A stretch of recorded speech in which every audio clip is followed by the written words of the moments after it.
The room didn't go silent because she walked in. It went silent because everyone realized they should have stood up sooner. The chandeliers above the Grand Meridian Ballroom didn't flicker, but something in the air shifted the moment the doors opened, a subtle pull, like the entire room inhaled at once and forgot how to exhale. Crystal glasses hovered mid-air, conversations stalled mid-sentence, and even the soft hum of a live string quartet seemed to dim as Amara Hayes stepped onto the marble floor, her heels echoing in measured rhythm, not rushed, not hesitant, just precise, like every step had already been lived. Once before in a world that tried to erase her. The gown she wore wasn't loud. It didn't beg for attention, but it carried presence, deep emerald silk catching the light in quiet waves, her posture straight, her gaze forward, not searching for approval, not scanning for reactions, just moving as if she belonged there long before anyone else realized she did. Across the room, executives paused, investors leaned slightly forward. Cameras, subtle, discreet, but always watching, adjusted angles. Without instruction, and in the far corner, a man in a tailored black suit froze with a glass halfway to his lips, his fingers tightening just enough to leave a faint imprint against the crystal. Ethan Caldwell didn't recognize her immediately, and that was the first fracture. He was used to knowing everyone worth knowing, used to controlling the narrative before it even reached the room. But there was something about her presence that didn't fit into any category he had built his world on. Something unaccounted for, something that didn't ask permission.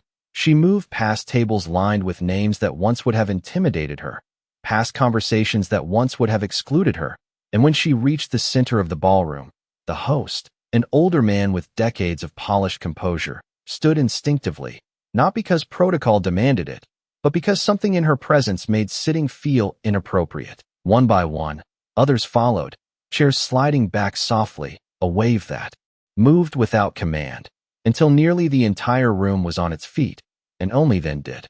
Ethan set his glass down, slower this time, his eyes narrowing slightly, trying to place a face that refused to be filed under memory. The applause didn't start right away, and when it did, it wasn't loud, it wasn't explosive, it was controlled, deliberate, respectful, the kind of applause reserved for someone who had already proven something long before stepping into the spotlight. Amara didn't smile, not immediately. And when she finally did, it wasn't for the room, it was for herself.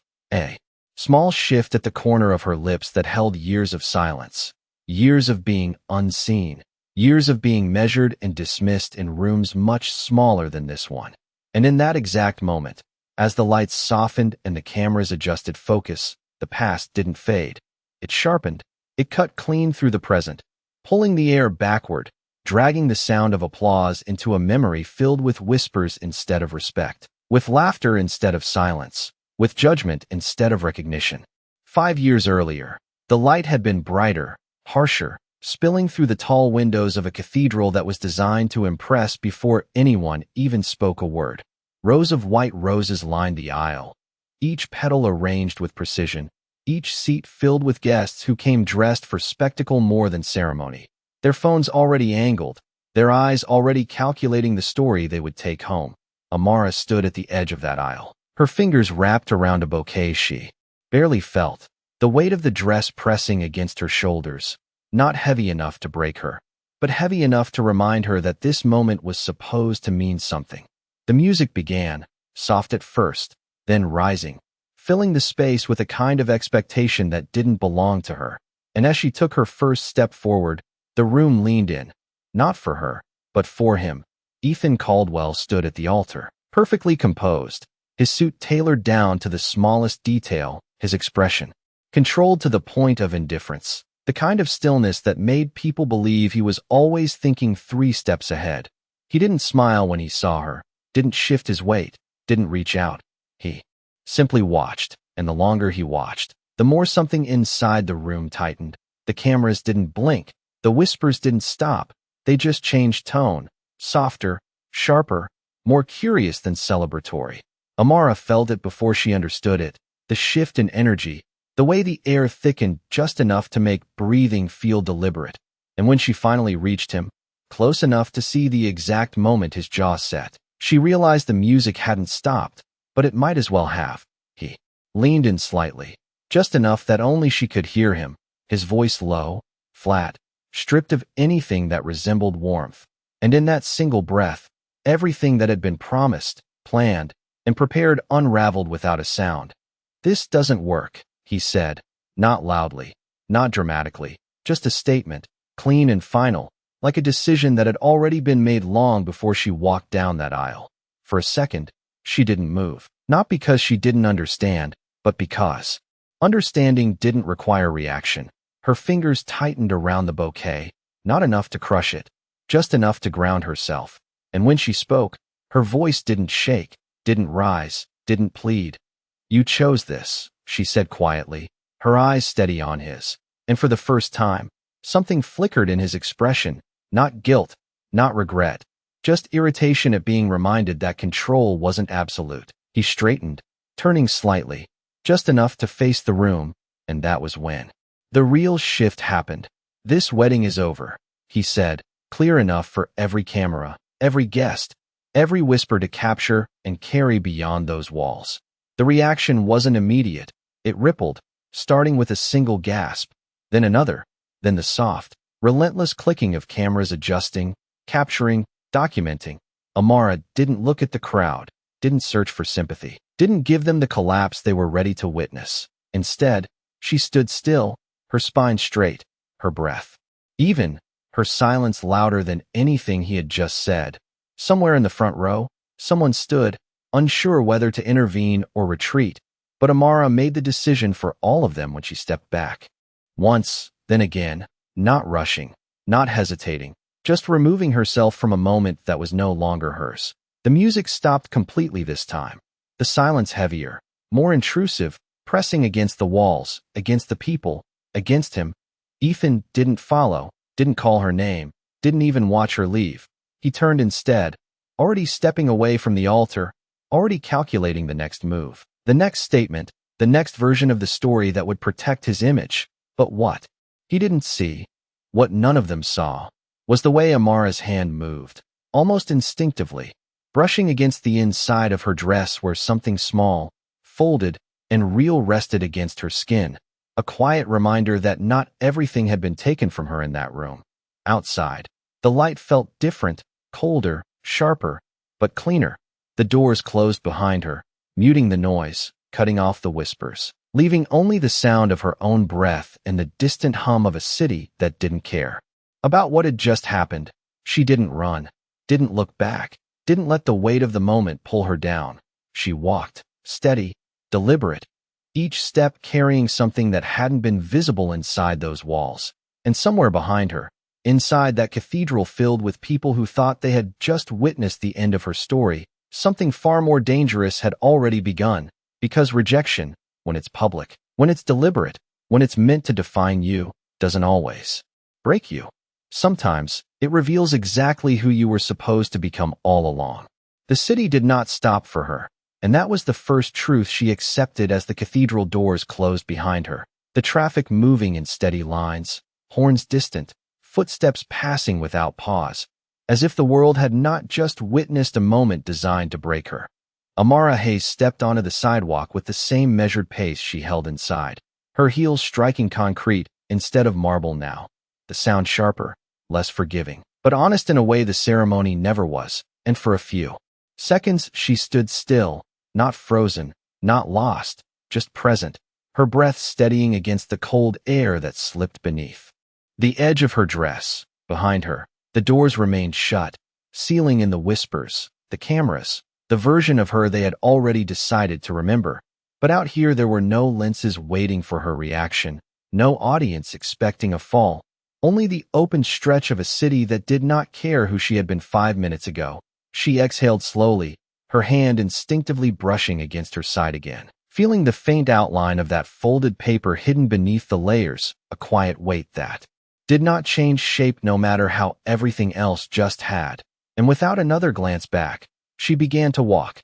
The streetlights had not yet come on, but the afternoon light was already shifting, long shadows stretching across the pavement as she moved past storefronts that reflected her image in fragments, glass catching pieces of her face, her dress, her posture, none of it matching the woman those guests would describe later. A car slowed briefly near the curb, the driver glancing once, recognizing the dress before recognizing the moment. But she kept moving, not slowing, not acknowledging, her focus narrowing to the simple act of putting one step in front of the other. The first block passed quietly, the second with the faint buzz of a notification somewhere in the distance, and by the third, the world began to catch up. Her phone vibrated inside the small clutch she still held, a sharp interruption against the silence she had built around herself, and for a moment she considered ignoring it, letting the calls stack, the messages build, the noise stay outside. But something in her steadiness shifted just enough for her to reach inside and glance at the screen. The name did not matter, the message did not matter, because they all carried the same tone, the same urgency, the same question wrapped in different words, asking what had happened, asking if she was okay, asking for a version of the story she was not ready to give. She locked the screen without responding and slipped the phone back into place, the vibration continuing for a second longer before fading, and with it, any expectation that she would explain herself right now. She turned the corner onto a quieter street, the noise thinning, the buildings lower, the air less crowded, and only then did her shoulders drop slightly, not in defeat, but in release, as if she had been holding something just tight enough to keep it from spilling. A bus passed slowly, its windows reflecting the city in motion, and for a brief second she saw herself again, smaller this time, framed by movement instead of stillness. And she wondered how long it would take before that version disappeared entirely. The answer came, faster than she expected. By the time she reached the end of the block, the first notification from a news alert flashed across her phone, lighting the screen even through the fabric of her clutch, a headline forming before she even read it. The words already predictable, already shaped by people who had not been close enough to hear the truth, but close enough to profit from the moment. She did not need to open it to know how it would sound, how it would reduce everything to a single angle, a single narrative that fit neatly into the expectations of a room that had already decided her worth. Rejected bride, public humiliation, billionaire CEO calls off wedding. Each phrase designed to capture attention without understanding, to summarize a life into a moment that was never meant to define it. She kept walking. The sun dipped lower, the lights softening into something warmer, and by the time she reached her apartment building, the sky had begun its slow transition into evening. The city lights flickering on one by one like quiet acknowledgments that time was still moving forward. The building itself was modest, nothing like the place she was supposed to move into after the ceremony. No grand entrance, no doorman waiting with a rehearsed smile, just a glass door that required a key and a hallway that carried the faint scent of someone's dinner cooking 2 floors above. She stepped inside, the air immediately different, still, contained, free from the weight of observation. And for the first time since she had walked down that aisle, she let herself pause without holding anything together. The elevator ride was short, the hum of the machinery filling the silence, and when the doors opened, she stepped out with the same controlled movement she had carried all day, unlocking her door with steady hands, stepping into a space that had always been hers, even when she thought she was about to leave it behind.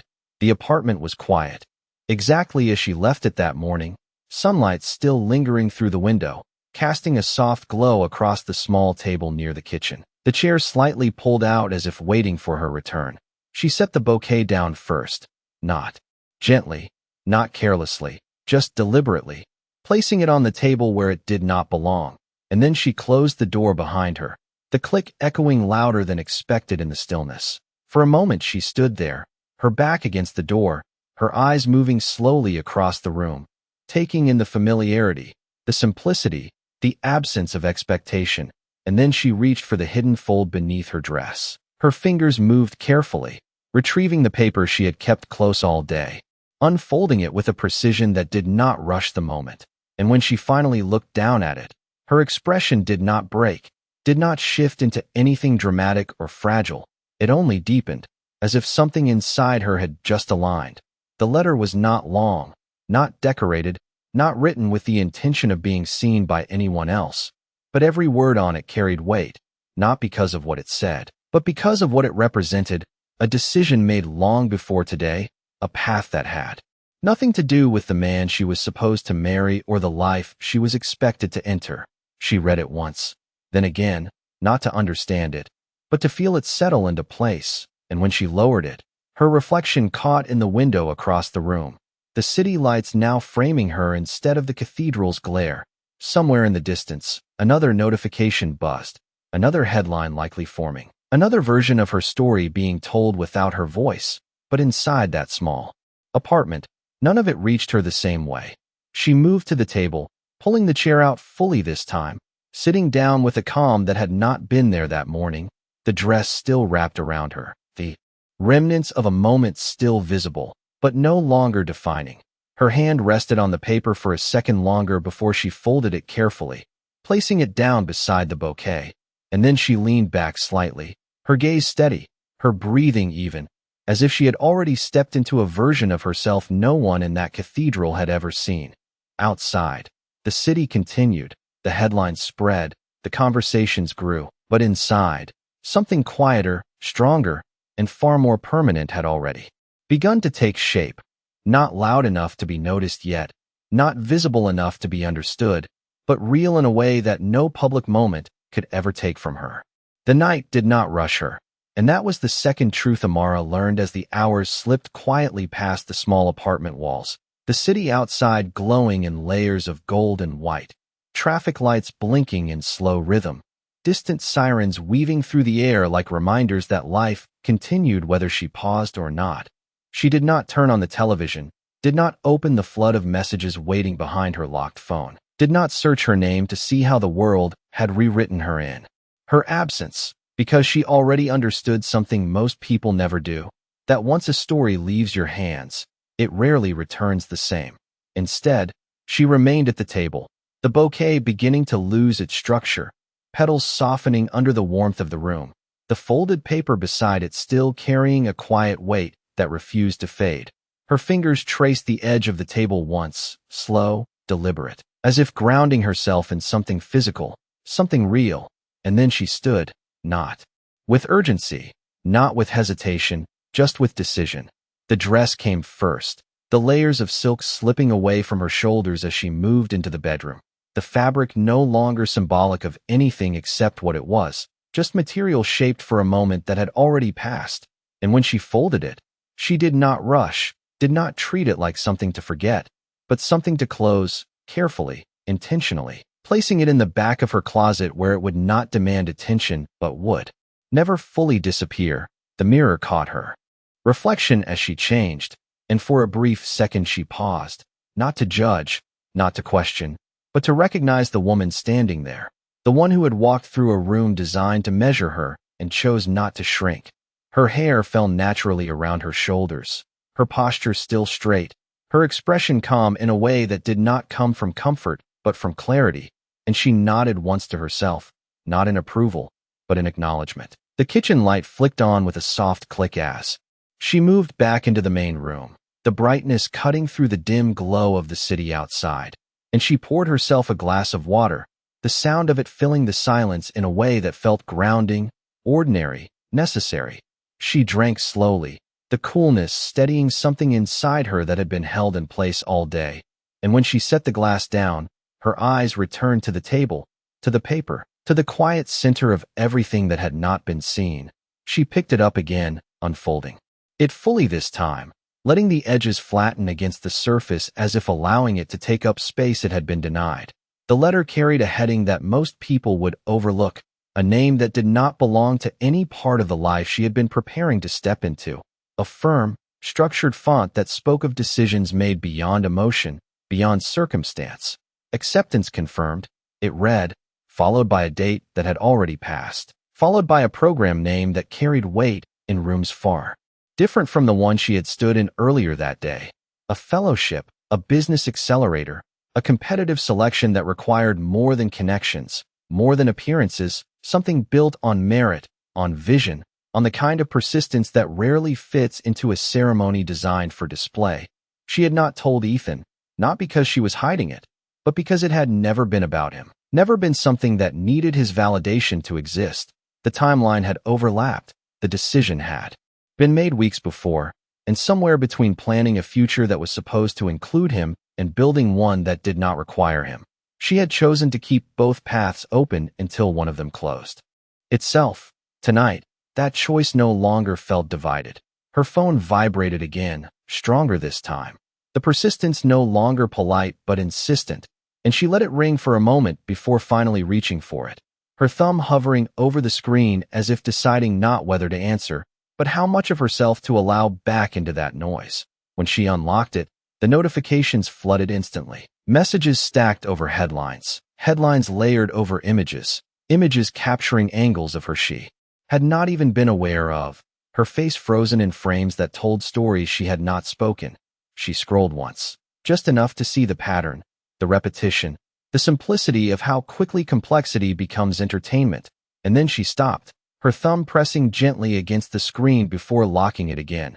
She placed the phone face down this time, not out of avoidance, but out of control, choosing when and how that world would reach her instead of the other way around. The clock on the wall ticked forward, each second measured, each minute passing without asking anything from her. And as the night deepened, the apartment seemed to settle into a rhythm that matched her own, steady, quiet, intentional. She moved to the small desk by the window, pulling out a chair that had always been there but rarely used, the surface holding a few scattered notes, a pen, a closed notebook that now felt more relevant than anything else in the room. She opened it slowly, the blank page catching the light, and for a moment she did not write, did not rush to fill it. She simply looked at it, at the space waiting to be defined by something she chose rather than something imposed. When the pen finally touched the paper, the movement was smooth, deliberate, her handwriting steady as she began to map out what came next, not in grand declarations, not in dramatic plans, but in clear, structured steps, timelines, goals that belonged to her alone. The fellowship start date, the relocation details, the financial adjustments she would need to make, the contacts she would reach out to, each line building on the last, each decision reinforcing something that had been quietly forming long before. Today, outside, the city lights reflected against the window, casting a soft glow over the page, and in that reflection, she saw herself again, not as the woman the headlines would remember, but as the one who had already moved beyond that moment. Somewhere across the city, in rooms filled with people still discussing what had happened, her name continued to circulate, attached to opinions, assumptions, conclusions that felt complete to those who spoke them, but incomplete to anyone who understood what had not been said. Ethan Caldwell's name would be there too, framed differently, protected by reputation, interpreted through a lens that favored power, but those narratives, as loud as they might be, did not reach into this room the same way. Amara closed the notebook after a few more lines, the plan not finished, but begun, and that was enough for tonight. She returned the pen to its place, her movements unhurried, her breathing even, and when she stood again, she felt the subtle shift that comes not from external change, but from internal alignment. The apartment remained quiet, unchanged, but something within it had moved forward, something that did not need confirmation from the outside world to exist. She turned off the kitchen light, leaving only the soft glow from the window, the city still awake beyond the glass. And as she moved toward the bedroom, the folded letter remained on the table beside the fading bouquet, no longer hidden, no longer secondary, but exactly what it had always been, a doorway that had been waiting for her to walk through it on her own terms. And for the first time since the doors of that cathedral had closed behind her, the silence around her did not feel like absence. It felt like space, wide enough to hold everything she was about to build. Morning did not arrive loudly. It unfolded in layers, the pale light slipping through the edges of the curtains, stretching slowly across the apartment floor until it reached the table where the folded letter and fading bouquet still rested side by side, one losing form, the other gaining weight with every passing hour. Amara woke before the city fully stirred, not from restlessness, but from clarity, the kind that settles deep enough to quiet the noise before it even begins. And for a moment she lay still, listening, not for something specific, just for the absence of urgency that used to define her mornings. No rushed messages, no expectations waiting at the edge of her phone, No timeline dictated by someone else's priorities. Just the steady rhythm of her own breath and the soft hum of a world that had not yet asked anything of her. She sat up slowly, her movements unhurried, deliberate, as if each action belonged entirely to her now. And when her feet touched the floor, the cool surface grounded her in a way that felt new. Not because it had changed, but because she had. The apartment held the quiet of early hours, the kind that made even small sounds feel intentional. The kettle filling with water, the soft click of the stove, the low hum building as heat began to rise. Each detail anchoring her further into the present. She moved through the space with ease, not avoiding the table, not avoiding the evidence of yesterday, but not centering it either, as if the moment had already shifted from something that defined her to something that informed her. The tea steeped slowly, the faint scent rising into the air, and when she wrapped her hands around the mug, the warmth settled into her palms, steady, consistent, grounding. She walked to the window, pulling the curtain aside just enough to let the morning in fully. The city below already beginning to move. Cars lining up at intersections, people stepping onto sidewalks with purpose, unaware that their routines intersected with a story they had likely already consumed in fragments. Somewhere out there, her name had become part of conversations she would never hear, attached to opinions she had not invited. But standing there, watching the light shift across the buildings, she felt none of it pressing against her the way it might have before. She took a sip, slow, measured, and then turned back, toward the table. The bouquet had softened overnight, petals bending slightly at the edges, the arrangement losing its precision, and without hesitation, she picked it up, carrying it to the trash, not with frustration, not with ceremony, just with quiet finality, letting it go as easily as it had been placed down the night before.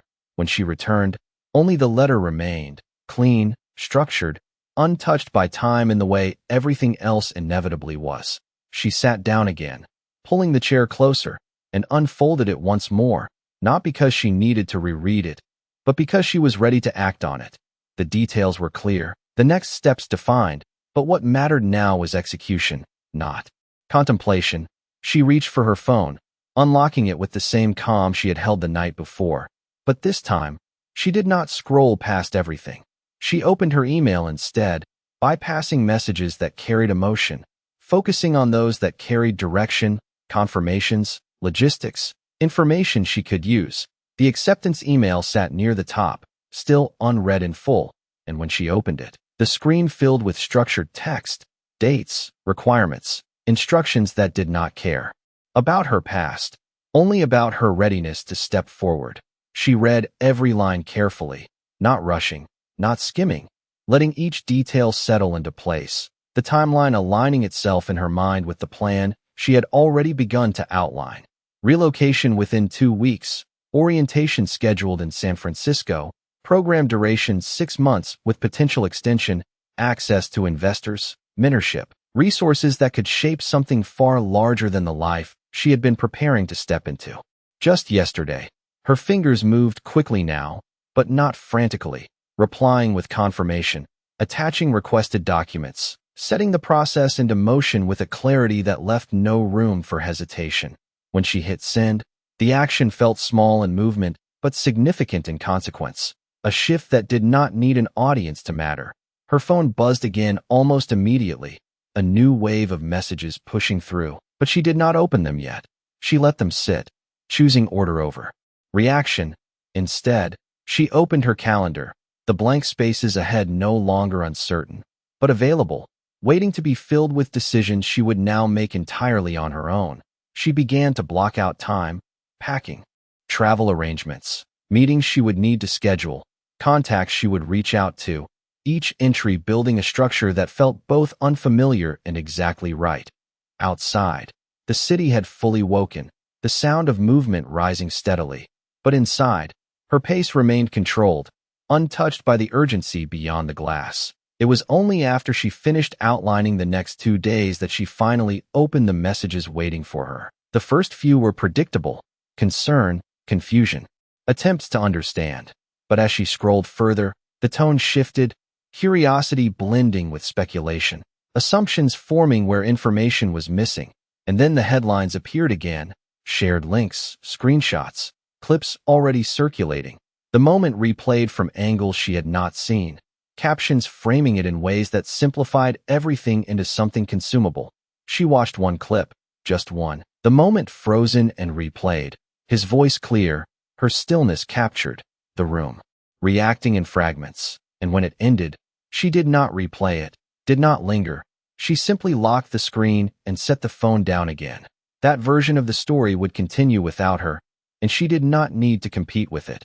She stood, moving toward the bedroom with purpose now, pulling out a suitcase from the closet, setting it on the bed, the action immediate, physical, real. She began to pack not with hesitation, but with selection, choosing what mattered, what she would carry forward, what she would leave behind. Each item placed inside with intention rather than attachment. Clothes folded neatly, documents organized, essentials gathered without excess. The process steady, uninterrupted. Hours passed without her noticing, the light shifting again, the sun climbing higher, then beginning its gradual descent, marking time in a way that felt both familiar and newly significant. By the time the suitcase was half full, the apartment had changed, not physically, but in energy, no longer a place she was holding on to, but one she was preparing to step away from. Her phone buzzed once more, but this time the name that appeared made her pause, not because it carried power, but because it carried history. Ethan Caldwell. She did not reach for it immediately. She let it ring once, then stop, the silence that followed heavier than the sound itself. She looked at the screen for a moment longer, then turned it face down again, not out of fear, not out of anger, but out of clarity. Whatever he had to say belonged to a version of her that had already made her decision. She returned to the suitcase, continuing where she left off, her movements uninterrupted, her focus intact. And outside, the city continued to speak her name in ways that no longer held control over her. Because inside that small apartment, with a suitcase half-packed and a future already in motion, she had stepped beyond the moment that tried to define her and into something far quieter, far stronger, and far more permanent than anything that had been taken from her the day before. The suitcase did not close the first time, and Amara did not force it. She stood there for a second, looking down at the neatly arranged layers inside. The fabric folded with care, the documents aligned along the edge, everything intentional, everything chosen, and yet something about the weight of it resisted the final motion, not because there was too much, but because it marked a point she could not undo. She exhaled slowly, pressing her palm lightly against the top before lifting it again, removing a single pair of shoes and setting them aside, not out of necessity, but out of awareness that what she carried forward had to remain light enough to move. The zipper slid this time without resistance, the sound clean, definitive, and when she stood upright, her shoulders settled into a posture that no longer questioned what came next. The apartment felt different now, not empty, but already beginning to release her. The small details she once noticed daily fading into background. The chair by the window, the faint mark on the wall near the kitchen, the way the floor creaked slightly near the door, none of it holding her the way it once did. Her phone buzzed again, and this time she picked it up, not with urgency, but with readiness, her thumb unlocking the screen as she opened the message she had avoided. Ethan Caldwell's name sat at the top, the message longer than she expected, not rushed, not careless, but structured in a way that suggested he had taken time to choose his words, something he had not done the day before. She read it once, her eyes moving steadily across the lines, not skipping, not reacting, simply absorbing. He did not apologize in the way people expect.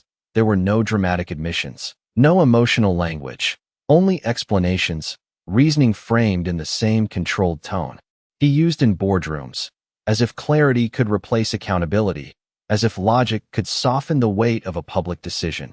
He spoke about pressure, about timing, about the expectations placed on him, about how the moment had required decisiveness, and how he believed ending it publicly was cleaner than allowing something misaligned to continue. Amara did not stop reading, even when the message shifted slightly, when his tone softened just enough to acknowledge that perhaps the way it happened had not been ideal, that perhaps she deserved a different kind of conversation. But even that acknowledgement remained distant, framed in distance rather than connection. When she reached the end, there was a pause, not because she needed to process it, but because she recognized something clearly, something that had been present long before that message was written. He still believed the decision itself was correct. The only thing he questioned was the delivery. She locked the screen slowly, her expression unchanged, her breathing even, and set the phone down on the table beside the now closed suitcase. There was no anger rising in her, no sharp reaction demanding response, only a quiet understanding that what he offered could not reach where she now stood. She moved to the window again, looking out at the city that had already begun reshaping yesterday into something new. Headlines evolving, conversations shifting, the moment becoming less about what happened and more about what it meant. But meaning, she realized, was rarely decided by those who lived it. It was assigned by those who watched it. Behind her, the apartment remained still, the suitcase now a fixed point in the room. No longer in progress, no longer waiting. She walked back toward it, adjusting the handle, testing the weight, ensuring it moved smoothly across the floor. Each small action reinforcing that this was no longer an idea. It was a transition already in motion. The knock on the door came softly, almost tentative, a sound that did not belong to the rhythm she had built that morning. She paused, not out of fear, but out of curiosity. Her steps measured as she approached, her hand resting briefly on the handle before opening it. On the other side stood Mrs. Keller, the neighbor from across the hall, her silver hair pulled back neatly, her expression kind but observant, the kind of presence that noticed more than it said. She held a small container in her hands, something warm judging by the faint steam rising from the edges, and when she saw Amara, her smile softened slightly, not out of pity, but out of quiet understanding. "I saw the news," she said gently, her voice steady, not intrusive, just present. Amara nodded once, not elaborating, not inviting further explanation, and for a moment, they stood there in shared silence, the hallway carrying the faint echo of distant footsteps. "You still need to eat," Mrs. Keller added, extending the container forward, and Amara accepted it without hesitation, her fingers wrapping around the warmth as if it grounded her further. "Thank you," she said, her voice calm, genuine, and when their eyes met, there was no judgment there. No curiosity masked as concern, just acknowledgement. "You are stronger than whatever they say," Mrs. Keller said simply, and then she turned, walking back toward her door without waiting for a response, leaving the hallway quiet again. Amara closed her door slowly, the click softer this time, and carried the container to the table, setting it down beside her phone. She opened it, the scent rising immediately, something simple, familiar, nourishing in a way that had nothing to do with presentation, and she allowed herself to sit, to eat, to pause in a way that did not feel like stopping, but like sustaining. Each bite steady, each moment grounded, her focus not drifting to the messages waiting, not returning to the words she had just read, but remaining exactly where she was. When she finished, she cleaned up without thought, placing everything back in order, the apartment returning to its quiet state once more. Her phone buzzed again, but she did not reach for it immediately this time. Instead, she walked to the desk, opening her notebook, flipping to the page she had started the night before, and added to it, not adjusting what she had written, but building on it, refining details, strengthening timelines, turning intention into execution. The pen moved smoothly across the paper, her handwriting consistent, each line reinforcing the direction she had chosen. Outside, the light shifted again, the afternoon beginning its slow descent, and inside, the air remained steady, unchanged by the movement beyond the walls. When she finally returned to her phone, the screen lit up with more messages, more attempts to reach her, but one stood out, not because of urgency, but because of timing. A call, not a message, and the name attached to it was one she did not expect. Daniel Reeves, one of the program coordinators from the fellowship, someone she had only exchanged formal emails with until now. She answered on the second ring, her voice steady, professional, grounded. "Amara Hayes speaking," she said, and on the other end, his tone was clear, respectful, focused. "Amara, I wanted to personally confirm that we received your acceptance this morning and to check if you have any questions regarding your transition," he said. She listened, her posture straightening slightly, her attention fully present, and as he continued, outlining next steps, offering assistance, reinforcing that her place in the program was secure, unaffected by any external narratives. She felt something settle even deeper within her. This was real. This was forward. This was not tied to anything that had been taken from her. When the call ended, she stood there for a moment, the phone still in her hand, the apartment quiet around her, and then she set it down beside the suitcase. The path ahead was no longer abstract, no longer something she needed to imagine. It was defined, structured, waiting, and without hesitation, without looking back, she reached for the handle of the suitcase, pulling it toward the door, the wheels rolling smoothly across the floor, the sound steady, controlled, carrying her forward into a life that had never needed permission to begin. The hallway felt narrower when she stepped into it with the suitcase behind her, not because the space had changed, but because she had crossed an invisible line between staying and leaving. The soft hum of the building wrapping around her as the door clicked shut behind her with a finality that did not echo but settled.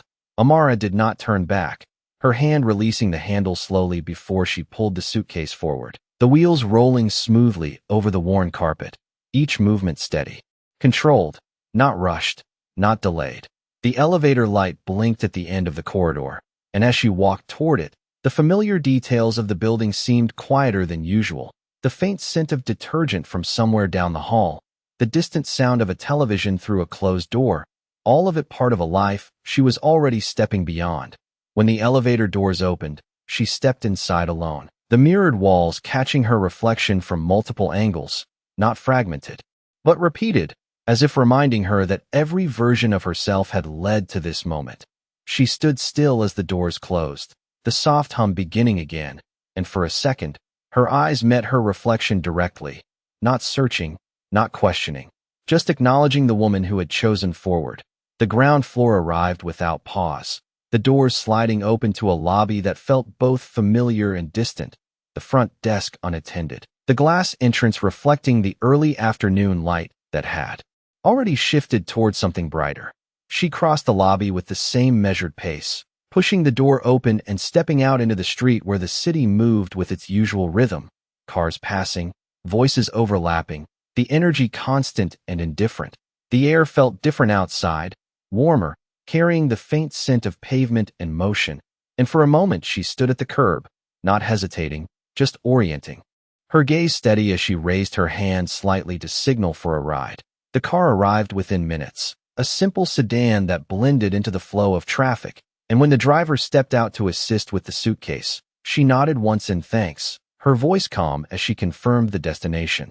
The door closed softly behind her, and as the car pulled away from the curb, the building receded into the background, not dramatically, not suddenly, just gradually, like something that had already completed its role in her story. The city unfolded outside the window in passing frames, storefronts, intersections, people moving with purpose, none of them aware of the quiet transition happening inside that moving car, and Amara allowed herself to watch without attachment, her reflection faintly visible against the glass as layers of motion blurred together. Her phone rested in her hand, not buzzing now, not demanding attention, and when it lit up again, she glanced down briefly, recognizing the pattern of continued messages, but she did not open them. She did not need to. Instead, she opened her calendar again, reviewing the timeline she had begun to build, confirming the flight she had booked for the following morning, the check-in details, the address of the temporary housing arranged by the program, each piece aligning with a precision that felt earned rather than given. The driver glanced at her through the rearview mirror once, then again, a flicker of recognition crossing his expression, but he did not speak immediately, and she appreciated that. The space, the absence of unnecessary conversation. When he finally did, his tone was casual, respectful, headed somewhere far. He asked, not probing, just acknowledging the suitcase, the direction. Amara looked up, her eyes steady, and for a brief moment she considered the weight of the question, not in miles, not in distance, but in meaning. Far enough, she replied simply, her voice calm, and he nodded once, accepting the answer without pressing further. The road opened slightly as they merged onto a wider street, the buildings growing taller, the traffic more structured, and with each passing block, the sense of Departure became less about leaving and more about arriving somewhere new. The airport came into view gradually, the familiar architecture of glass and steel reflecting the afternoon light, planes visible in the distance, lined up with quiet precision, each one carrying stories similar and different at the same time. The car slowed as it approached the drop-off area, the movement around them more deliberate now, people stepping out, luggage rolling, announcements faintly audible even from outside. And when the car came to a stop, the driver stepped out again. Retrieving her suitcase with care, Amara stepped onto the pavement, the sound of movement surrounding her, wheels rolling, voices calling, doors opening and closing, the rhythm of transition playing out all around her. She adjusted her grip on the handle, standing for a second as she took in the space, not overwhelmed, not uncertain, just present. Her phone buzzed again, and this time, when she looked down, the name that appeared did not carry the same weight it had earlier, not because it had changed, but because she had. Ethan Caldwell. The call persisted, the screen lighting up with his name, the vibration steady, insistent, but Amara did not answer immediately. She let it ring once, then twice, her eyes lifting from the screen to the flow of people moving past her, each one focused on their own direction, their own destination. When the call ended, the silence that followed felt lighter than before, and she slipped the phone back into her bag without returning it, not out of avoidance, but out of decision. She turned toward the entrance, the automatic doors sliding open as she approached, the cool air inside meeting her as she stepped forward, the sound of announcements clearer now, the structure of the space guiding movement without needing explanation. She walked toward the check-in area with steady steps, her suitcase rolling behind her, the line moving at a consistent pace, and when it was her turn, she presented her identification, her ticket, her movements smooth, practiced, as if she had done this many times before. Even though the weight of this trip was unlike any other, the attendant smiled politely, confirming her details, printing the boarding pass, tagging the suitcase. Each step routine, expected, and when the suitcase disappeared onto the conveyor belt, Amara watched it go for a second longer than necessary, not because she doubted its destination, but because it marked the last physical piece of where she had been. She took the boarding pass, her fingers holding it lightly, the paper thin but significant, and moved toward security, the process familiar, shoes removed, items placed in bins, the line moving forward with quiet efficiency. Once through, she gathered her belongings, slipping her shoes back on, adjusting her bag, and continued toward the gate listed on the screen, the path unfolding clearly in front of her. The terminal opened up into a wide space filled with light, large windows framing the runways beyond, planes moving in slow, deliberate patterns, each one preparing for departure or arrival. Amara found a seat near the window, setting her bag beside her, her posture relaxed but attentive, her gaze shifting between the activity outside and the reflection faintly visible in the glass. Her phone remained silent now, the earlier noise replaced by a quiet that matched her own, and as she sat there, waiting, not impatiently, not idly, but with purpose, she understood something that had not been clear before. Leaving was not an escape. It was a continuation, not a reaction, but a choice. The announcement for boarding had not yet been called. The time still hers, and she allowed herself to sit in that space, not looking back, not looking too far ahead, just holding the present with a calm that did not need validation.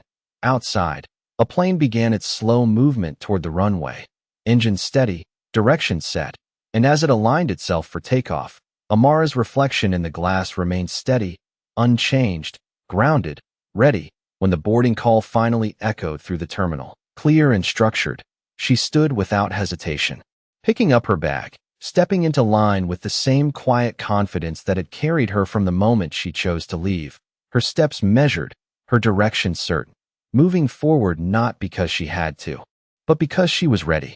The line moved forward one step at a time, not rushed, not delayed, just steady, the soft shuffle of shoes against polished airport flooring blending into the low murmur of voices and distant announcements. And Amara followed that rhythm without resistance. Her boarding pass held lightly between her fingers, her bag resting securely on her shoulder as if it had always belonged there. The gate agent's voice carried clearly, Calling rose in order, scanning passes with practiced efficiency, each beep marking another departure, another story leaving the ground behind. And when it was her turn, she stepped forward without hesitation, her movement aligned with the quiet certainty that had guided her since she closed her apartment door. The scanner beeped once, clean and final, and the agent glanced up briefly with a polite smile. "Have a good flight," she said, and Amara nodded in return, her voice calm. "Thank you," before stepping onto the jet bridge where the sound changed instantly. The enclosed space amplifying each footstep, the distant hum of the aircraft growing stronger with every step forward. The narrow corridor curved slightly, leading her toward the open aircraft door where a flight attendant stood with a composed smile, greeting each passenger with the same steady tone.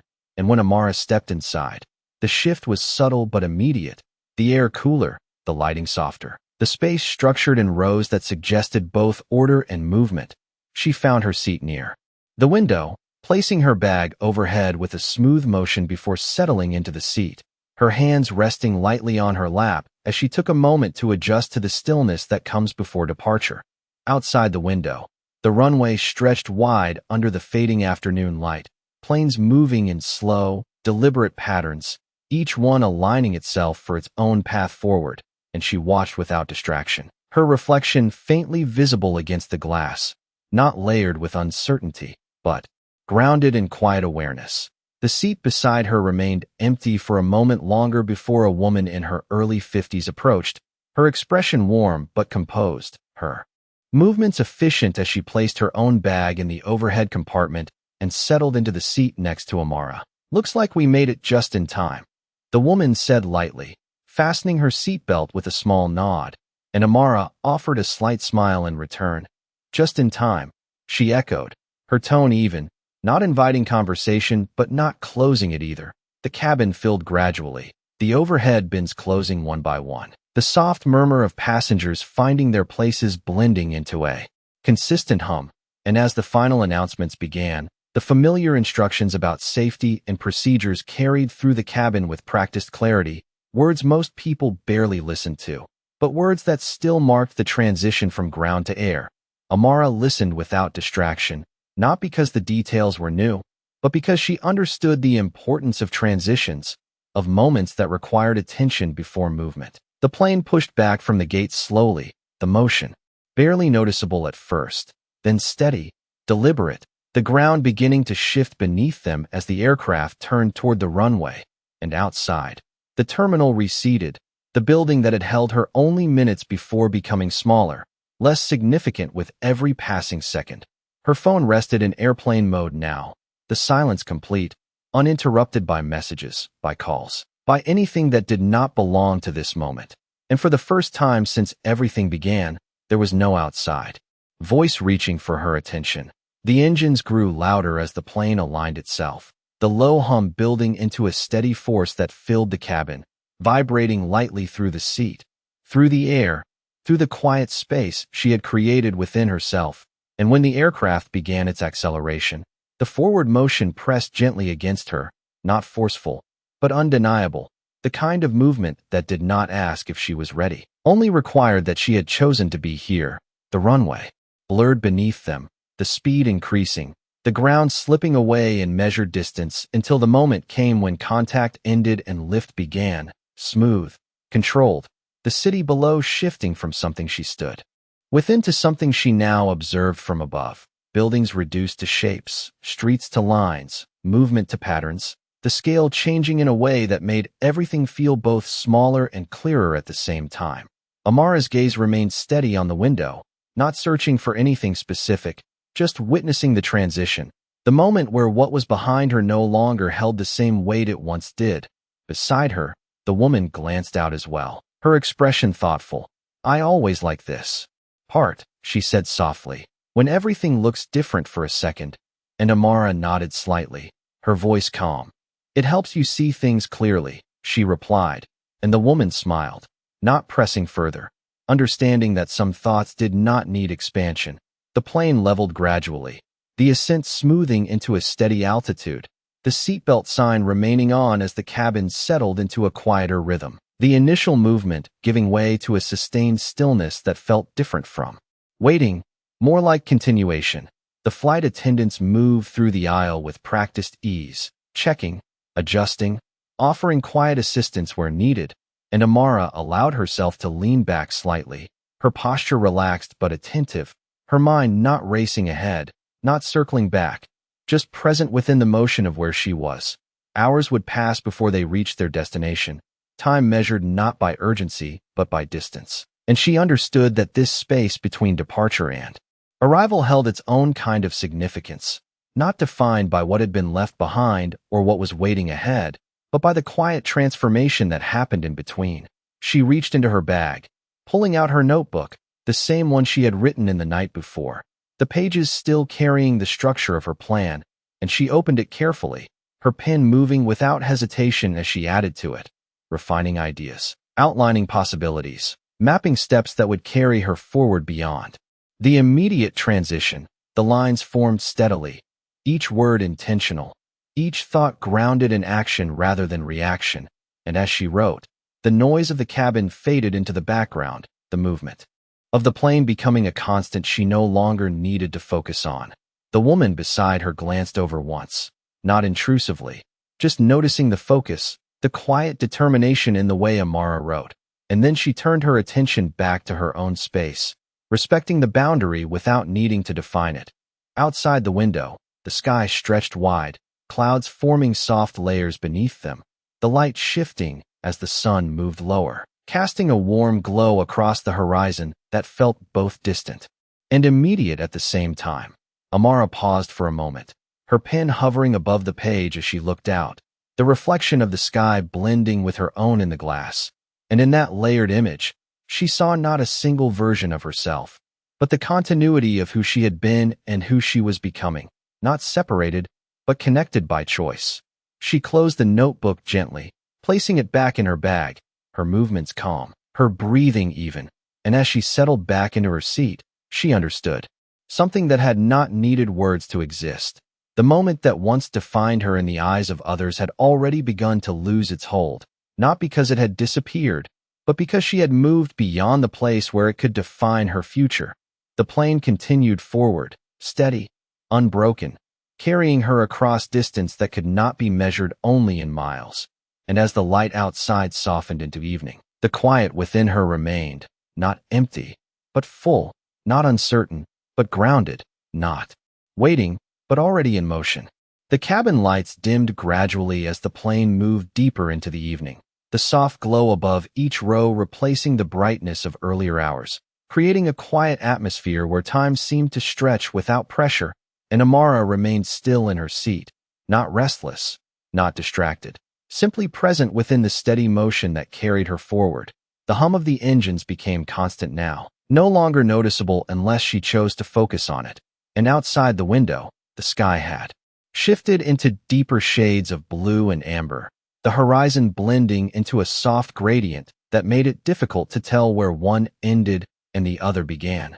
She watched it for a moment longer before her attention shifted inward again, not to the past, not to what had been said or seen, but to what was beginning to take form in a way that felt grounded, deliberate, and entirely her own.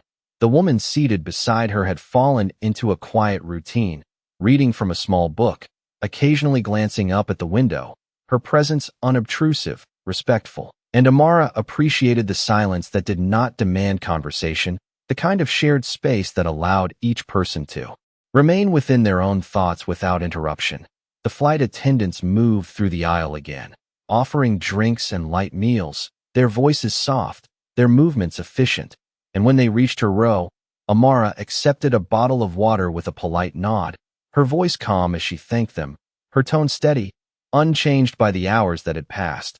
She opened the bottle slowly, taking a sip as she leaned back slightly, the coolness grounding her once more, and then she reached into her bag again, not for her notebook this time, but for her phone, switching it briefly out of airplane mode to check for any essential updates before the connection would fade again.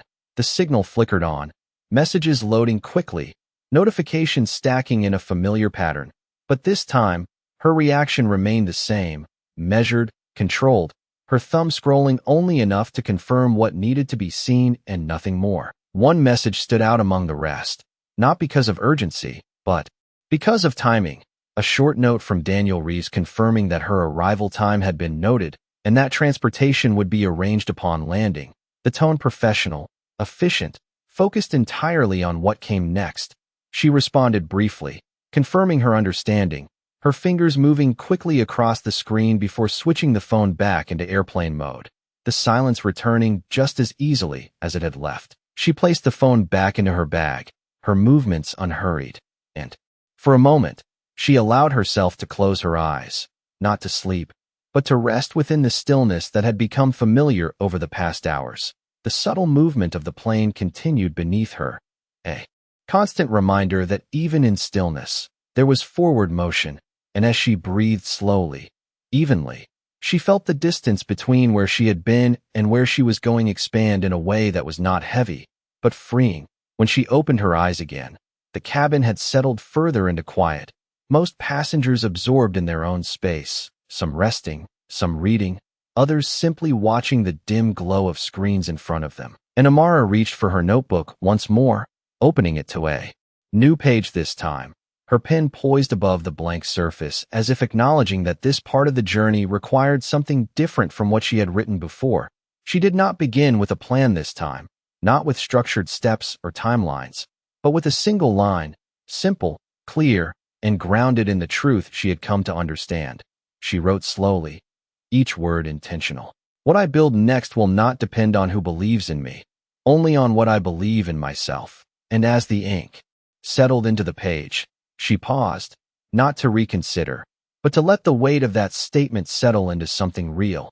She continued writing after that, not in full sentences, not in polished thoughts, but in fragments, ideas, concepts, possibilities that had been forming quietly beneath the surface, each one now given space to exist without judgment or hesitation. The pen moved steadily, her focus deep, the noise of the cabin fading into something distant, and as she wrote, the direction ahead became less abstract, less undefined, and more tangible, shaped by her own perspective rather than influenced by anything she had left behind. Outside the window, the sky had darkened further, the last traces of sunlight disappearing below the horizon, replaced by a vast expanse of night that stretched endlessly, dotted occasionally with distant lights from other aircraft moving along their own paths, each one separate, each one carrying its own story forward. The reflection in the glass showed her face clearly now, illuminated by the soft cabin light, her expression calm, her eyes focused, not searching for validation, not seeking reassurance, just present in the process of becoming something that did not need to be announced to be real. She closed the notebook after a few more lines, her hand resting lightly on the cover for a moment before placing it back into her bag. And as she leaned back again, she allowed herself to take in the quiet around her, the steady hum, the dim lights, the sense of movement that did not demand attention but remained constant. Time passed without pressure, minutes blending into hours, the journey continuing without interruption, and at some point, the captain's voice came over the intercom, calm, measured, announcing their current altitude, their expected arrival time, the conditions waiting for them on the ground, information delivered clearly, without urgency, reinforcing that everything was moving according to plan. Amara listened, not because she needed the details, but because she understood the significance of knowing where you were in the process, of recognizing that progress often comes in steady, consistent motion rather than dramatic shifts. The announcement ended, the quiet returned, and she found herself looking out the window again. The darkness outside no longer uncertain, but expansive, filled with potential rather than absence. Somewhere far below, the city she had left continued to move, the conversations, the headlines, the interpretations still unfolding, but from this distance, it felt smaller, less immediate, less defining. Not because it had lost importance, but because she had gained perspective. The plane continued forward, cutting through the night with quiet precision, and inside, Amara remained grounded, her posture relaxed, her breathing steady, her mind clear in a way that did not require effort. She understood now that what she had experienced was not an ending, Not even a turning point in the dramatic sense, but a moment of clarity that allowed everything else to align, to shift, to move forward without the weight of expectation that had once defined her choices. And as the hours passed, carrying her closer to a place she had not yet seen but already felt connected to, she remained exactly where she needed to be, not looking back, not rushing ahead, but fully present in the quiet, steady motion of becoming. The first sign of arrival was not the announcement. It was the light, a thin silver line stretching across the edge of the window, cutting through the darkness with quiet certainty as the plane began its gradual descent, and Amara noticed it before the captain's voice filled the cabin, before the seatbelt sign illuminated once again, before the subtle shift in movement signaled that they were no longer simply traveling but approaching. She lifted her gaze from the stillness of her lap to the horizon, where night and morning met in a soft, unspoken transition, and for a moment, she remained completely still, allowing the sight to settle into something deeper than observation. The cabin stirred slowly around her, passengers adjusting their seats, fastening belts, gathering small belongings, the low hum of quiet conversations returning as the shared awareness of arrival spread without urgency. The woman beside her closed her book gently, placing it into her bag with practiced ease, and glanced out the window as well, her expression thoughtful but calm, as if she too understood that something about this moment carried more than just the end of a flight. "New city?" she asked softly, not turning fully, just enough to acknowledge the shared space. Amara nodded once, her voice steady. "Yes," and after a brief pause, she added, "A new start." The words simple, not dramatic, but grounded in something real. The woman smiled faintly, not offering advice, not asking questions, just acknowledging. "Those are the ones that matter," she said, and then returned her attention forward, allowing the conversation to close as naturally as it had opened. Outside, the sky continued to shift, the first hints of sunrise spreading slowly, the clouds beneath them taking on soft shades of gold and pale blue, the vastness of it no longer distant but close enough to feel almost within reach. And as the plane descended further, the outlines of the city began to appear, faint at first, then clearer with each passing moment, streets forming grids, buildings rising from the landscape, lights flickering in patterns that suggested life already in motion. Amara watched without distraction, her reflection still visible against the glass, but now layered with the emerging city beneath it, the two images blending in a way that felt symbolic without needing to be explained. The captain's voice came again, calm and measured, announcing their approach, the local time, the weather, information that anchored the moment in reality. But Amara had already felt the shift before the words were spoken. The plane tilted slightly as it aligned with the runway, the movement smooth, controlled, and as the ground rose to meet them, the distance that had separated her from everything she had left behind no longer felt like space, but like transition. The wheels touched down with a firm but steady contact, the sound brief, contained, followed by the gradual deceleration that signaled the end of one phase and the beginning of another. No applause followed, no dramatic reaction, just the quiet acceptance of arrival, the kind that did not need acknowledgement to be significant. Amara's hands rested lightly on her lap, her posture unchanged, her breathing steady, and as the plane slowed to a taxi, she allowed herself a single, quiet exhale, not of relief, not of release, but of completion. The cabin lights brightened slightly as they made their way toward the gate, the familiar routine beginning again, passengers preparing to stand, to gather, to move, and when the seatbelt sign turned off, the subtle shift in energy returned, people rising, reaching, adjusting. But Amara remained seated for a moment longer, not out of hesitation, but out of awareness, choosing her movement rather than reacting to the motion around her. When she finally stood, it was with the same calm precision that had carried her through every step of this journey, her bag retrieved easily, her movements unhurried, her focus clear. The line formed again in the aisle, slower this time, the process of disembarking unfolding in small, measured steps. And as she moved forward, the open aircraft door came into view, the light from outside brighter now, carrying the crisp clarity of morning air that waited just beyond. When she stepped onto the jet bridge, the shift in temperature, in sound, in space was immediate. The enclosed cabin replaced by a corridor that led directly into something new. And with each step, the sense of arrival became more tangible, more real. The terminal opened before her, wide, structured, filled with movement that was both familiar and entirely different from the place she had left behind. The architecture modern, the lighting clean, the air carrying the faint mix of coffee, motion, and early morning energy. She followed the flow toward baggage claim, her steps steady, her gaze forward, not searching for recognition, not expecting anything beyond what she had already prepared for. Her phone vibrated lightly as she turned it back on, the signal reconnecting, messages loading once again. But before she could even consider them, a new notification appeared, concise, direct. Driver waiting at exit B, black sedan. Name, Hayes. The message from Daniel Reeves clear, efficient, exactly as promised. She acknowledged it with a brief reply and continued walking, the clarity of direction removing any uncertainty from the process. The baggage carousel turned slowly, luggage appearing in sequence, each piece carried from a journey of its own.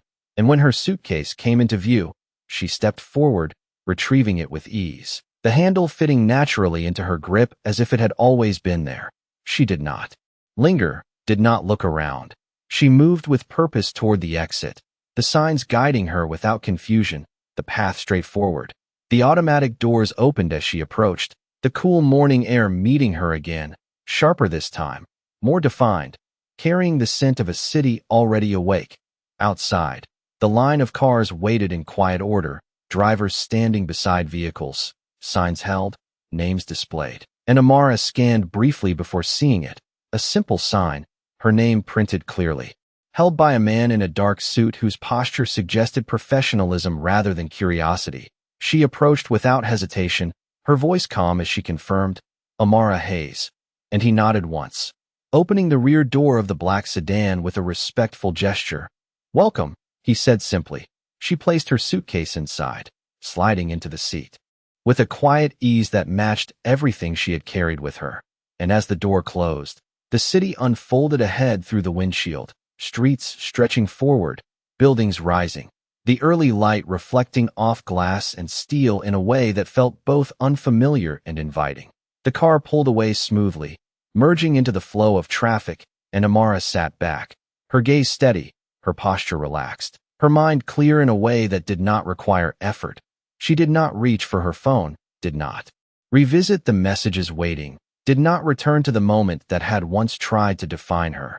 Instead, she looked ahead, at the city she had chosen, at the path she had already begun, and in that quiet, steady motion forward, she understood that arrival was not the end of anything. It was simply the moment where everything she had decided began to take form in the world around her.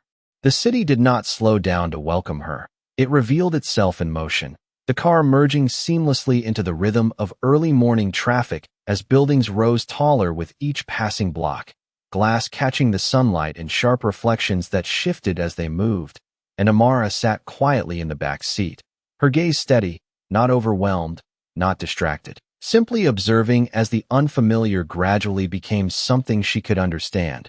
The driver remained focused on the road, his movements precise, his presence unobtrusive, and the silence between them felt natural, not empty, just uninterrupted by anything unnecessary.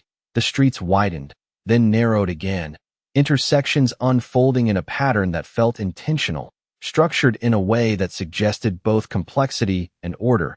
And as they moved deeper into the city, the energy shifted subtly, less transient, more grounded, as if this part of the city held purpose rather than just movement. Amara noticed the details without effort, the storefronts opening their doors, the quiet exchange of morning routines, the reflection of people in windows as they passed, each moment layering into a sense of place that did not demand recognition but offered it. The car turned onto a quieter street lined with modern buildings, their design minimal but deliberate, and as they slowed, the driver glanced briefly into the rearview mirror. "We are arriving," he said, his voice calm, and Amara nodded once, her posture unchanged, her attention already forward. The car came to a smooth stop in front of a mid-rise building that stood apart not through size, but through presence, clean lines, large glass panels, and a subtle sign near the entrance that carried the name of the program she had committed to, understated but unmistakable. The driver stepped out, retrieving her suitcase with the same efficiency he had shown before, and as he opened her door, the morning air met her again, crisp, clear, carrying the quiet energy of a place already in motion. Amara stepped out, her shoes meeting the pavement with a soft, steady sound, and for a moment, she stood there, not pausing, but acknowledging the shift from movement to arrival. "Thank you," she said simply, her voice calm, and the driver nodded. "Welcome," he replied, before returning to the car and pulling away without hesitation, leaving her standing at the entrance with her suitcase and the space ahead of her. The glass doors opened automatically as she approached, the interior revealing itself in soft light, clean surfaces, and a quiet atmosphere that felt focused rather than empty. She stepped inside, the sound of the city fading behind her as the controlled stillness of the building replaced it. And immediately, the difference was clear. This was not a place designed for display. It was built for intention. The reception desk sat directly ahead, a simple structure with a woman seated behind it, her posture upright, her attention attentive but not intrusive. And when Amara approached, the woman looked up with a professional smile that carried recognition without assumption. "You must be Amara Hayes," she said, her voice steady, and Amara nodded. "Yes," her response clear, direct. "Welcome. We have been expecting you," the receptionist replied, reaching for a folder already prepared, sliding it across the desk with a smooth motion. "This includes your schedule, access credentials, and temporary housing information. Orientation begins tomorrow morning at 8:30, but you are welcome to familiarize yourself with the space today." Amara accepted the folder, her fingers brushing the smooth surface, the weight of it light but structured, and she glanced down briefly, noting the organization, the clarity, the absence of anything unnecessary. "Thank you," she said, her voice calm, and the receptionist nodded once. "If you need anything, we are here to assist," she added. Before returning her attention to the screen in front of her, Amara stepped away from the desk, her suitcase rolling quietly behind her as she moved further into the building. The layout opening into a central space filled with natural light, large windows framing the street outside, workstations arranged with precision, and a few individuals already present, each engaged in their own tasks, their focus creating an atmosphere that felt both quiet and purposeful. She walked slowly, not hesitating, but allowing herself to take in the environment, the details aligning with what she had expected and yet offering something more tangible now that she stood within it. A glass wall to her right revealed a conference room, empty but prepared, a whiteboard filled with structured notes from a previous session, lines of strategy and thoughts still visible, suggesting continuity rather than interruption. To her left, a series of desks held laptops, notebooks, the tools of people already building something. And as she passed, a few glanced up briefly, their expressions neutral but aware, acknowledging her presence without lingering curiosity. Amara continued forward, her movement steady, her posture unchanged, and as she reached the far end of the space, a hallway extended deeper into the building, doors lining each side, each one marked with simple identifiers: offices, meeting rooms, private spaces designed for focus rather than display. She stopped briefly, not uncertain, but considering, the folder still in her hand, and then she opened it, scanning the information with a calm efficiency, locating the details of her assigned workspace, the code for access, the address of her temporary residence, everything laid out in a way that required no interpretation, only action. She closed the folder again, her decision already made, and turned back toward the central space, her direction now clear. As she approached the elevators at the far end, the doors opened with a soft chime, revealing a man stepping out, his posture relaxed but composed, his gaze meeting hers for a brief moment before shifting in recognition. "Amara Hayes," he said, his tone certain, not questioning, and she nodded. "Yes," her voice steady. "Daniel Reeves," he introduced himself, extending his hand in a professional gesture, and she accepted it, her grip firm but controlled. "Welcome," I am glad you made it in smoothly. He continued, his tone efficient but not distant. We try to keep things straightforward here, so you can focus on what matters. Amara met his gaze, her expression calm. I appreciate that, she replied, and there was a brief pause, not uncomfortable, just acknowledging the moment. Your space is ready, Daniel added, gesturing lightly toward the hallway. I can show you now, or you can take your time and settle in first. Amara considered for a fraction of a second before responding. Now is fine. Her tone clear, and he nodded once. Turning to lead the way without further instruction, they walked side by side, the quiet of the hallway matching the clarity of their interaction. And as they reached a door marked with a simple number, Daniel paused, entering the access code before opening it, and stepping aside to allow her to enter first. The room inside was not large, but it was intentional. A desk positioned near a window that overlooked the street, a chair, a clean surface ready for use, a space that did not define her, but offered her the freedom to define it. Amara stepped inside, her suitcase following behind her, and as she set it down, her gaze moved across the room once, taking in the simplicity, the potential, the absence of expectation beyond what she would bring into it. Daniel remained at the door, not stepping fully inside, respecting the boundary without needing to state it. We begin tomorrow, he said, his tone steady. Today is yours to prepare. Amara nodded, her hand resting lightly on the back of the chair. I will be ready, she replied, and with that, he inclined his head slightly before stepping back, the door closing quietly behind him, leaving her alone in a space that did not carry the weight of her past, only the possibility of what she would build next.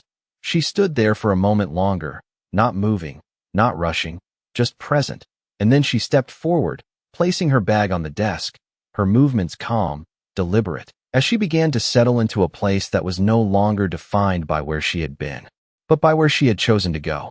The room did not need to be filled to feel complete, and Amara understood that the moment she placed her hands flat against the surface of the desk, her fingers resting lightly against the smooth wood as if confirming that this space, simple and unmarked, was now part of her story in a way nothing before had been. The window beside her stretched wide, framing a section of the city that moved with steady purpose below. Cars gliding through intersections, people crossing streets without hesitation, everything aligned in a rhythm that did not wait, but did not rush either. And she stood there for a moment longer, not absorbing, not reacting, simply recognizing the quiet weight of being exactly where she needed to be. The suitcase remained near the door, still closed, still carrying the remnants of a life she had already stepped beyond, and she moved toward it with the same calm precision that had guided her through every transition, lowering it onto the floor and opening it. Slowly, not as an act of unpacking, but as an act of placing what mattered into a new context. Each item came out without hesitation, not arranged for appearance, but for use, the essentials placed within reach, the unnecessary left folded, contained, no longer needing to define her space. The room began to shift with each movement, not dramatically, but subtly, becoming less temporary, more grounded, not because of what was added, but because of how she occupied it. Her phone rested on the desk now, silent, no longer vibrating with constant interruptions, and when she picked it up, it was not to search, not to revisit what had been said or shared, but to establish what came next. She opened her email first, scanning for updates from the program, confirming that everything was in place, the schedule aligned, the expectations clear, and then she moved to her contacts, selecting only the few names that mattered in this moment, the ones connected to what she was building rather than what she had left behind. Her messages were concise, direct, her tone unchanged, focused on progress, on connection, on clarity. Outside the door, the building carried its own quiet rhythm, footsteps passing occasionally, voices low and purposeful, the sound of a space where people came not to perform, but to create, and Amara allowed that atmosphere to settle around her without resistance. She moved back to the desk, opening her notebook once again, the pages now holding more than just intention, they held direction, and as she turned to a fresh page, her pen moved without hesitation, outlining the first concept she intended to develop within this space, not influenced by what had been expected of her before, but shaped entirely by her own perspective, her own understanding of value and impact. The lines formed clearly, structured but flexible, ideas connecting with purpose rather than assumption. And as she wrote, the room seemed to narrow into focus, everything outside of that process fading into the background, not disappearing, but no longer central. Time moved without announcement. The light from the window shifting gradually as the sun rose higher, casting a brighter glow across the desk, the reflection in the glass becoming sharper, clearer, and in that reflection, Amara saw not a transformation, but a continuation, a version of herself that had always existed but had now been given the space to lead. A soft knock at the door interrupted the stillness, not abrupt, not intrusive, just enough to signal presence, and when she looked up, the handle turned slightly before the door opened just enough for Daniel Reeves to step partially inside. His posture relaxed but attentive, his expression neutral but observant. "I wanted to check if you had everything you needed," he said, his voice steady, and Amara closed her notebook gently, her hand resting on it for a moment before she responded. "I do." Her tone clear, not dismissive, but complete. He nodded once, stepping slightly further into the room but still maintaining distance, his gaze briefly scanning the space before returning to her. "Good," he replied. "We do not expect you to have answers today, only direction."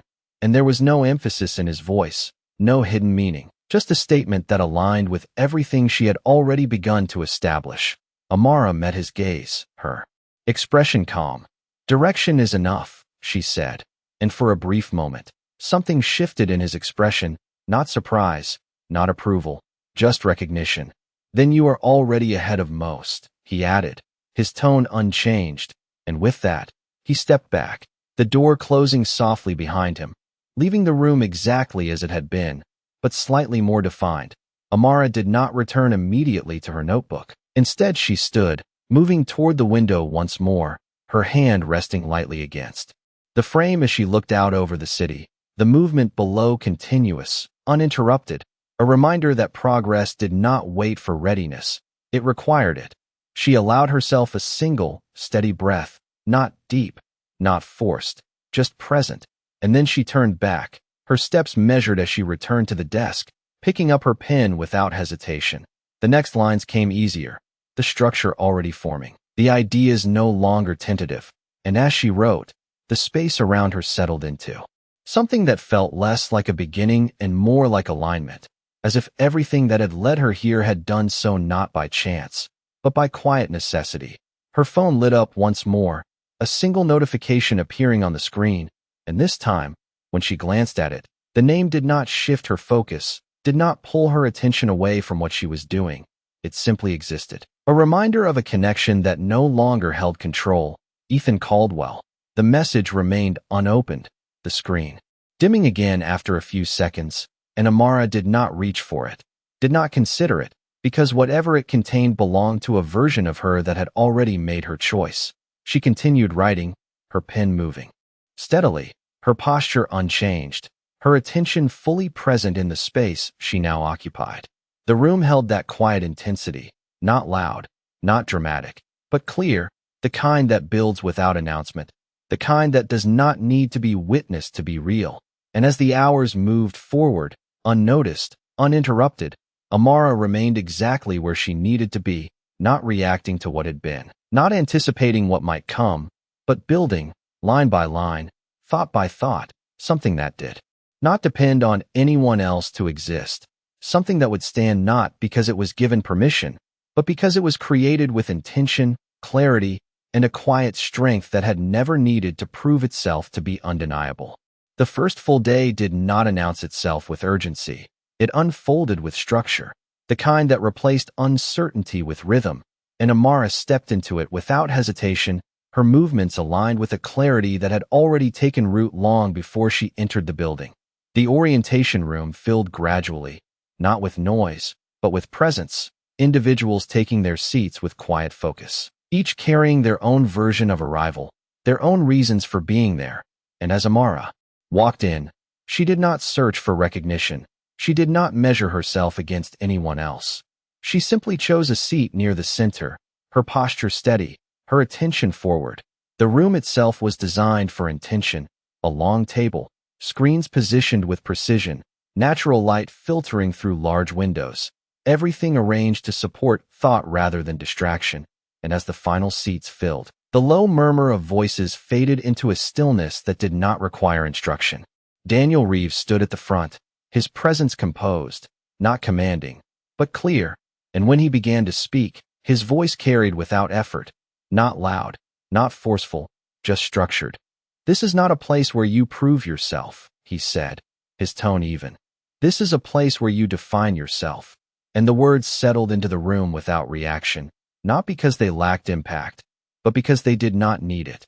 Amara listened without distraction, her gaze steady, her mind not racing ahead, not revisiting anything behind her, just present within the framework being laid out.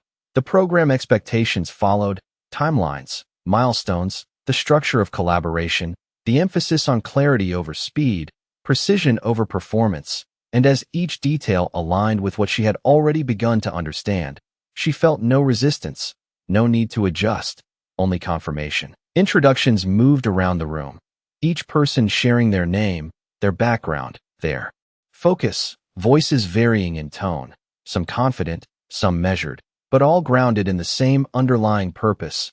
And when it reached Amara, she did not elaborate beyond what was necessary, her voice calm.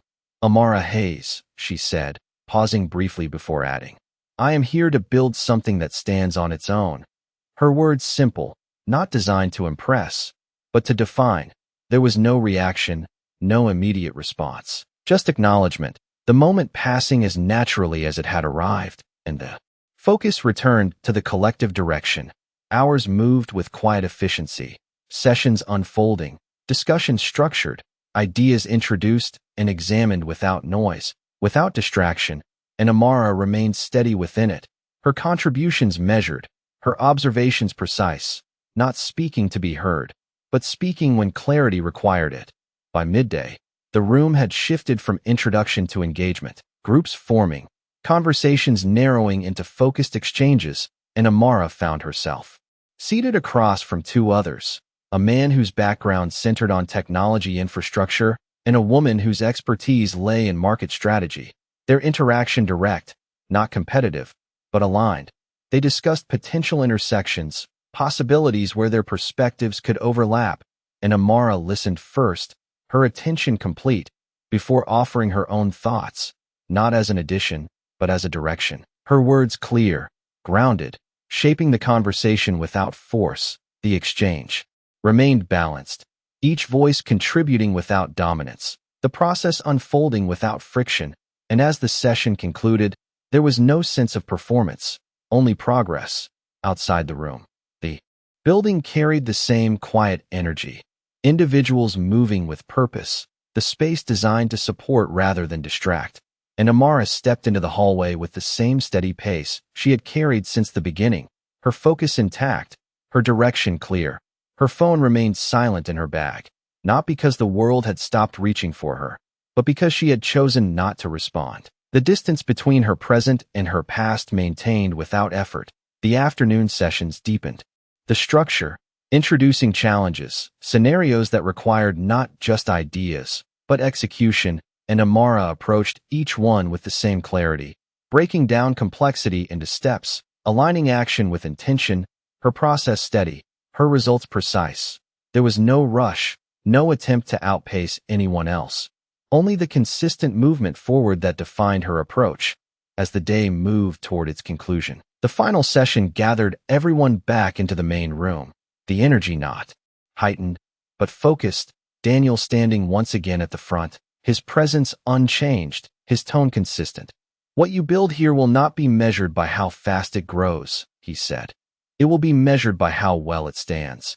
And the room held that statement without reaction, each person absorbing it in their own way. Amara did not need to interpret it.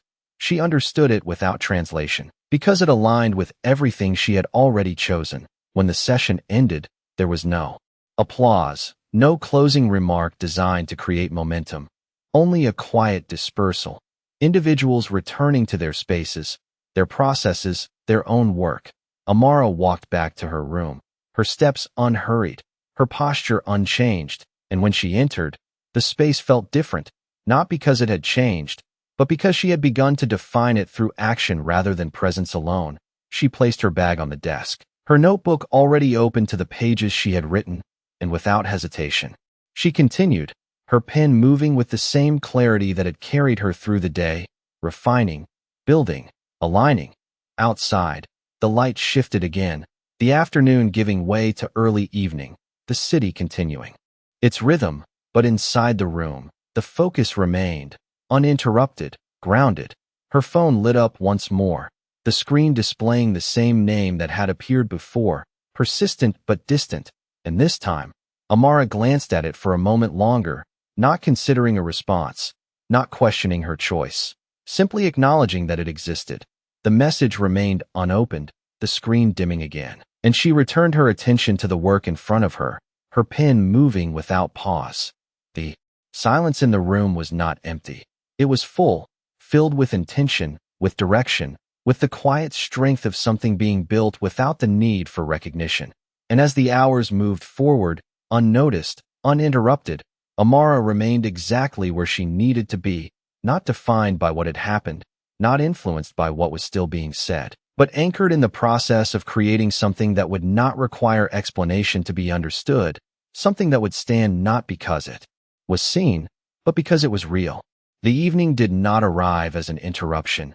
It settled into the space with quiet certainty, the light outside the window softening into deeper tones as the city shifted from movement to reflection, and Amara remained at her desk, her posture steady, her focus unbroken, the lines on the page in front of her no longer tentative but defined, each one carrying the weight of intention rather than uncertainty. The room around her held that same quiet clarity, the kind that did not demand attention, but rewarded it.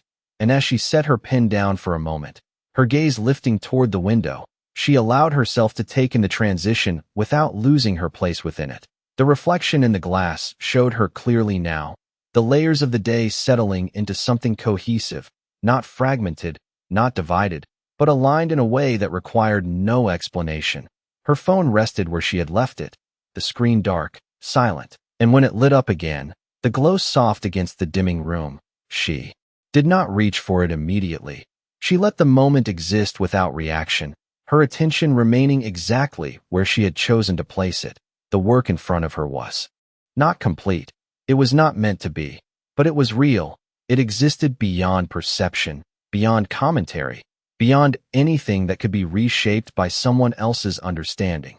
She stood slowly, her movements unhurried, and walked toward the window, her hand resting lightly against the glass as she looked out over the city that had already begun to feel less like something new and more like something she had stepped into with purpose. The buildings held their light differently now, reflections shifting with the setting sun, the streets below quieter but still in motion, and she watched without distraction, not searching for meaning, but recognizing it in the consistency of everything that continued regardless of her presence.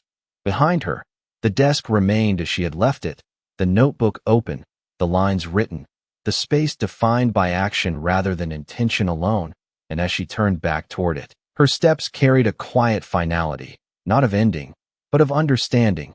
She picked up her phone then, not out of curiosity, not out of habit, but out of completion, her thumb unlocking the screen as the message that had appeared so many times before remained at the top, unchanged in its presence, unchanged in its attempt to reach her. Ethan Caldwell. She opened it this time, not with hesitation, not with anticipation, but with clarity, her eyes moving steadily across the words, the tone familiar, structured, controlled, an attempt to explain, to reframe, to offer perspective. That aligned with his own understanding of events. There was acknowledgement there, but it was measured, contained, framed within logic rather than connection. And as she reached the end, she felt no shift, no pull, no return to anything that had once held weight. She did not respond immediately. She did not feel the need to. And for a moment, she simply held the phone in her hand, the message open, the silence around her uninterrupted. Then, with the same calm precision that had guided every step she had taken, she began to type, her words forming without hesitation, not designed to explain, not intended to revisit, but to close. You did not end anything for me, she wrote, her tone even, her intention clear. You revealed what no longer belonged in my future. And she paused only briefly before adding, I have already moved forward. The final line simple, not extended, not elaborated, because it did not need to be. She read it once, not to adjust, not to refine, but to confirm that it held exactly what she intended. And then she sent it, the action quiet, contained, but definitive. The screen dimmed once more as she placed the phone back on the desk, not face down, not hidden, just present, no longer carrying anything unresolved. She returned to her notebook then, her hand steady as she closed it, not because she was finished, but because she understood that progress did not require constant motion. It required clarity, and she had that. The room remained quiet, the city outside continuing its steady rhythm, and as she moved toward the door, her steps measured, her posture unchanged. She paused for a brief second, her hand resting on the handle, not in hesitation, but in acknowledgement of the space she had now defined. When she stepped out into the hallway, the building carried the same calm energy it had throughout the day, individuals moving with purpose, conversations low, the environment unchanged by anything that had once tried to define her. She walked forward without looking back, her direction clear, her presence grounded, and as she moved through the space, there was no shift in how others perceived her, no sudden recognition, no change in tone, because none of it was needed. What she had built did not rely on being seen. It existed because she had created it with intention, with clarity, with a strength that did not require validation to be real. The evening settled fully now, the light outside fading into night, the building holding its quiet focus, and Amara continued forward, not towards something uncertain, not away from something behind her, but within a path that had already begun to take shape, one step at a time, one decision at a time, each movement reinforcing what had always been true. She was not defined by what had been taken from her. She was defined by what she chose to build next, and as she walked through that space, her presence steady, her gaze forward, the world around her did not need to change for her to understand that she already had.